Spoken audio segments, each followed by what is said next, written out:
പ്രശസ്തമായ ചെങ്ങന്നൂർ മഹാദേവ ക്ഷേത്രത്തിൽ അധികൃതരുടെ അനുമതിയില്ലാതെ പരസ്യചിത്രങ്ങളും റീൽസുകളും ചിത്രീകരിച്ച സംഭവത്തിൽ പോലീസിൽ പരാതി നൽകിയിരിക്കുകയാണ് ദേവസ്വം ബോർഡ്. അന്നേ ഞാൻ നിന്നോട് പറഞ്ഞതാ വേണ്ടാത്ത പണിക്ക് പോണ്ടാന്ന്, കേട്ടില്ല. ക്ഷേത്രം അടച്ചിരുന്ന സമയത്ത് അനധികൃതമായി അകത്ത് കടന്നാണ് ചിത്രീകരണം നടത്തിയത്. സംഭവത്തിൽ ചെങ്ങന്നൂർ പോലീസ് അന്വേഷണം ആരംഭിച്ചു.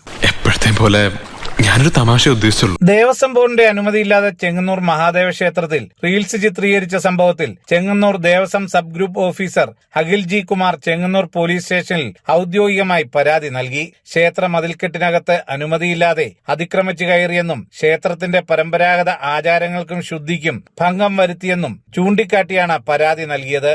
ഒന്നും വേണ്ടായിരുന്നു, വെറുതെ തെറിയിട്ടു. റീൽസ് സോഷ്യൽ മീഡിയയിൽ പ്രചരിച്ചതോടെയാണ് സംഭവം പുറത്തറിയുന്നത്. ഇത് ആദ്യം ശ്രദ്ധയിൽപ്പെട്ട ശബരീശ്വര സേവാസമിതി അംഗങ്ങൾ ഉടൻ തന്നെ ചെങ്ങന്നൂർ ദേവസ്വം മാനേജർക്ക് പരാതി നൽകുകയായിരുന്നു. തമാശയൊന്നുമല്ല, നല്ല സീരിയസ് ആയിരുന്നു. ഇത് നിലവിലെ ഈ ക്ഷേത്രത്തിൽ റീൽസ് ചിത്രീകരണങ്ങൾ നടക്കുന്നുണ്ടെങ്കിലും ഇത് നമ്മൾ കൃത്യമായ അനുവാദങ്ങൾ വാങ്ങിച്ചുകൊണ്ടാണ് നടത്തേണ്ടത്. അനുവാദങ്ങൾ വാങ്ങാതാണ് ഇത് ചെയ്യുന്നത്. ഒന്ന്, ക്ഷേത്ര മതിൽക്കെട്ടിനകത്ത് അനധികൃതമായി കയറുക, ചിത്രീകരണം നടത്തുക, ഇതൊക്കെയെന്ന് പറയുന്നത് തെറ്റായ വശങ്ങളാണ്. അപ്പോൾ അതിന് അനുവാദം വാങ്ങിച്ചിട്ട് വേണം ഇങ്ങനെയുള്ള കാര്യങ്ങളൊക്കെ നടത്താൻ. അത് ചെയ്യാതെ ചെയ്തുകൊണ്ട് മാത്രമാണ് നമുക്ക് നിയമവശങ്ങൾ തേടേണ്ടി വന്നത്. പരാതിയുടെ അടിസ്ഥാനത്തിൽ ചെങ്ങന്നൂർ പോലീസ് അന്വേഷണവും തുടർ നടപടികളും ആരംഭിച്ചിട്ടുണ്ട്. മഹാദേവ ക്ഷേത്രത്തിലെ നാലമ്പലത്തിനുള്ളിൽ പരസ്യ ചിത്രീകരണം നടത്തിയവർക്കെതിരെ കർശന നടപടി സ്വീകരിക്കണമെന്ന് ശബരീശ്വര സേവാസമിതിയും ആവശ്യപ്പെട്ടു.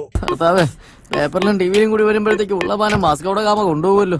ഇനിമേലിൽ ഇത്തരം പ്രവർത്തികൾ ഉണ്ടാകാതിരിക്കാനുള്ള സുരക്ഷാ നടപടികൾ അടിയന്തരമായി സ്വീകരിക്കണമെന്നും ഭക്തർക്ക് ഭീഷണിയായി ക്ഷേത്ര പരിസരം കാടുകയറി കിടക്കുന്നത് വെട്ടിത്തെളിക്കണമെന്നും ക്ഷേത്ര പരിസരത്ത് നിരീക്ഷണ ക്യാമറകൾ സ്ഥാപിക്കണമെന്നുമാണ് ഭക്തരുടെ ആവശ്യം. പറയുന്നുണ്ടൊന്നും തോന്നരുത്, പക്ഷെ പറയാതിരിക്കാൻ പറ്റില്ല. നീ സ്വയം നിയന്ത്രിക്കണം.